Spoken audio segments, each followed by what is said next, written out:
1985 gave us one of the most important zombie movies of all time. It was a sequel to the movie that gave us zombies as we know them,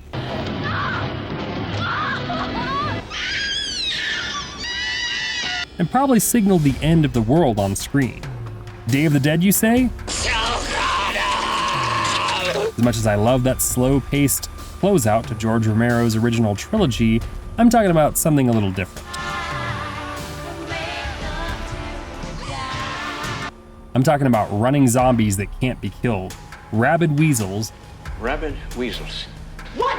Bert and Ernie, partying when it's party time, and a true return of the living dead. Dan O'Bannon's horror comedy expertly walks the line between the two genres with genuine laughs and frightening thrills. It could have been a very different experience for audiences who now know it as a perfect summer horror film and celebrate July 3rd every year. It also could have been more like the very obscure and very different book it took its title from, and been a 3D mega flop directed by one of horror's most respected masters. Thankfully, we got the punk rock zombie masterpiece that has way more sequels than it needs. Dispatch, do you copy over? I'm in dispatch. Send more paramedics as we revisit the return of the living dead. Where the f*** you going? Help me by the door, stupid fuckers!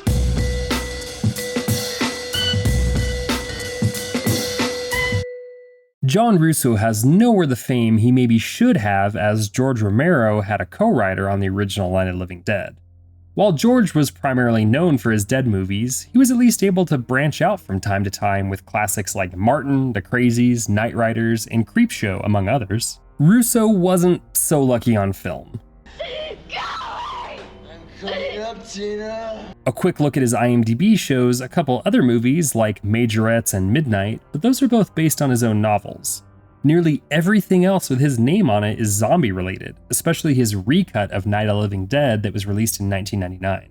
While the adaptations for the Majorettes and Midnight are relegated to hard-to-find Blu-rays or boutique physical media releases, his novel sequel to Night of the Living Dead became bigger than anyone would have guessed. It worked in the movie! Well, it ain't working now, Frank. You mean the movie line? When George and John split, Night of the Living Dead writers, not the Beatles, Russo was able to keep the rights to films ending in Living Dead, while Romero was able to make his own sequels using different titles. The Return of the Living Dead, the book anyway, was published in 1977, and the plan was to eventually make the movie around its release. The movie's story was developed by Russo himself with help from Rudy Ricci and Russell Streiner. Ricci has virtually nothing else on his resume, but Streiner will forever be immortalized as Johnny from Night of the Living Dead with his famous "They're coming to get you, Barbara." Originally, the film would be a 3D spectacle during the 80s flirtation with bringing the format back, and Tobe Hooper was signed on to direct. Hey, what's wrong with you, man? Delays would force Hooper to exit the project, but thankfully we would get beautiful space vampire nonsense Life Force out of it. Dan O'Bannon was offered a script rewrite and the chance to direct, which would completely change the trajectory and outcome of this beloved film. The story follows two different groups that will eventually intersect. Group 1 follows Freddy, who is new at his job with a medical supply warehouse, and Supervisor Frank going into the basement to look at allegedly the original ghouls from Night of the Living Dead, a story based on fact in this world. One of the canisters the ghouls are stuck in opens and it unleashes 2,4,5-trioxin, which is what causes the zombies in the first place. The boss of the warehouse, Bert, shows up and tries to help them deal with the mess they've caused, which includes a reanimated corpse that won't die, even when they do what the movies tell them. What the hell's going on, Bert? The brain! The brain! I hit the fucking brain! They chop the body up and take it to Ernie, who runs the crematorium at the cemetery next door, and he agrees to burn them, which causes acid rain that reanimates the whole cemetery. Waiting for Freddy to get off work is his girlfriend Tina and his group of friends led by Suicide. They try to deal with the first zombie that came out of the canister in the first bit of the story's mixing before attempting to get to the mortuary. Frank and Freddy now have become technically dead, while the reanimated corpses, who can full on run and talk mind you, start picking off the group even as they are together for the most part now. The movie ends where Burt calls a number on the side of one of the canisters and the military nukes the town and the survivors, which of course makes it rain over a larger area and start the cycle anew. That description doesn't exactly reinvent the wheel, but what's inside sure did. The movie inside that description executes things so perfectly well, and that starts with the cast. Oh no, he got a job, what a dick! Oh shit! There's no Johnny Depp or Brad Pitt in their first horror movie roles, And might I add, yours are big enough to feed a family of 4? but it does have a handful of friends that we've grown up watching. Linnea Quigley as Trash with her iconic dance, Miguel Nunez Jr. as Spider, who that same year made the mistake of having the wrong enchiladas, Hey, you okay? Some damn enchiladas! Tom Matthews as Freddy before he took on Jason Voorhees, and Clu Gulager as Burt, who would make a career out of fun horror roles. It's like a disease. It's like rabies, only faster. It's a lot faster. That's why you gotta come in here right now and get us the hell out of here right now. Looking even further, everyone plays their roles perfectly, be it part of the gang that gets humbled quickly by the zombies, or a more than quirky mortuary worker that gets caught up in things. Even the non-important roles, like the paramedics who discover 2 seemingly dead men to the military colonel that nukes the town, all hit their marks. While I find Tina somewhat annoying in her screamy take on all the events, she's the only character like that, and it works fine. A good cast can't do much without a good script, and that's another thing that works flawlessly within the Return of the Living Dead. Good, I'll drive. Hey, fuck you. I don't mind horror movies with some gallows humor, or even a comedy that has 1 or 2 horrifying scenes in it, as the two styles are remarkably similar in their emotional outlook. But horror comedies typically fall flat for me. It makes the pain go away.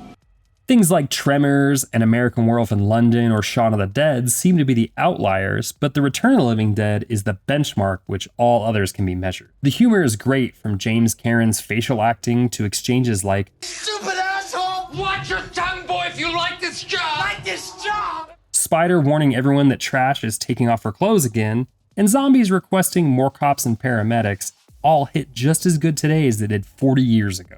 Even more subtle, non-spoken things, like Frank and Freddy getting their vitals checked and the paramedics exchanging first instruments and then patients, works as well as an Abbott and Costello bit. On the other side of that coin is the horror presented on screen. Through all the comedic moments are absolutely horrifying events that are sometimes subtle and other times in your face. Watching Freddy and Frank slowly become the living dead is heartbreaking as it is terrifying, and their endings match that. Frank is just convulsing at the end, but uses the very last of his humanity to put himself through Ernie's cremator, and Freddy dies, but as soon as he does, he immediately clicks over to wanting brains. His cravings and willingness to destroy his own body to get what he wants really show you how miserable an existence the zombies have. And this is punctuated by the half a body zombie explaining that eating brains makes the pain go away, at least temporarily. Freddy's eyes getting burned away and then explaining that he shattered his body to get to Tina and Ernie in the attic is heartbreaking in its horror. Before this movie, I never thought of a zombie's moan as anything but a device to let you know they are there even when you can't see them on screen. Now, all I think about is the pain that they're going through in their journey to get brains. The final piece of horror in the movie that I want to point out is kind of a piggyback at the end of the film. Burt, along with Spider and a few of the gang, are holed up in the warehouse while Ernie and Tina are hiding in the attic at the mortuary. Burt calls the cops and hears them get wiped out. Exasperated, he holds the phone up so the others can hear, and Ernie is seconds away from shooting Tina and presumably himself as to avoid Freddy eating them. As bleak as that is, Burt calls the government to ask for help, and they decide to nuke the whole town. It's a bleak ending, to be sure, that also ends on some dark comedy as we see the rejuvenating rainfall that will surely bring about more living dead. Even though I mentioned the story doesn't reinvent the wheel, there are some things that Return of the Living Dead brought to the zombie table that we hadn't seen and that would be adopted by future movies. Zombies had never spoken on screen before, and while they're known as Shamblers or the Walking Dead before these undead psychos could run, it's shocking, and I'm not sure what my reaction would be seeing a screaming, running corpse come at me. To make matters worse, and another new introduction, is that these ghouls can't be killed, at least the way we've seen happen before.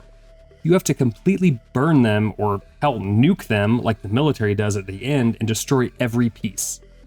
Maybe my favorite thing from the whole movie is the subversion of the zombie lore that comes out of the Return of the Living Dead. It's also funny to see that a movie that came out of an idea as a sequel to the original movie where the zombies could die gives us a whole new set of rules. The final piece that ties everything together is the look and feel of the movie. I attribute this success to the FX and the music.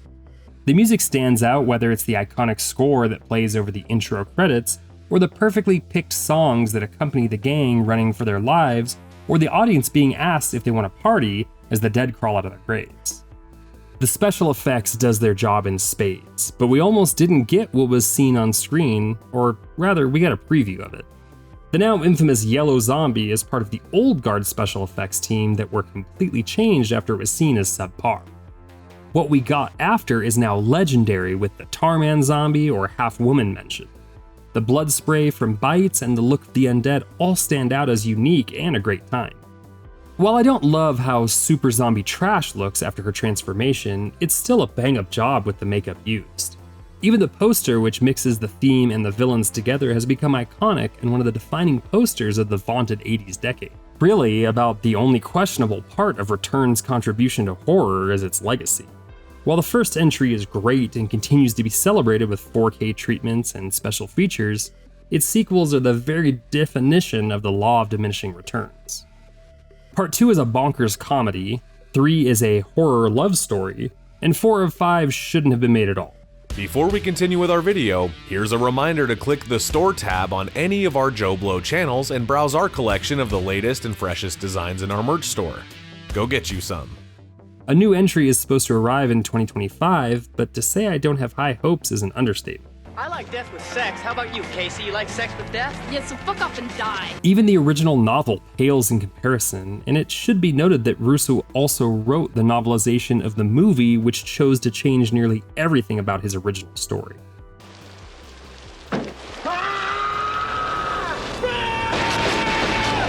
Regardless of what came after, The Return of the Living Dead is a masterpiece of the zombie genre and still holds up 40 years after its release.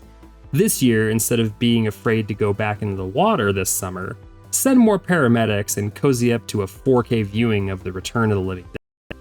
Do you want to party? It's party time.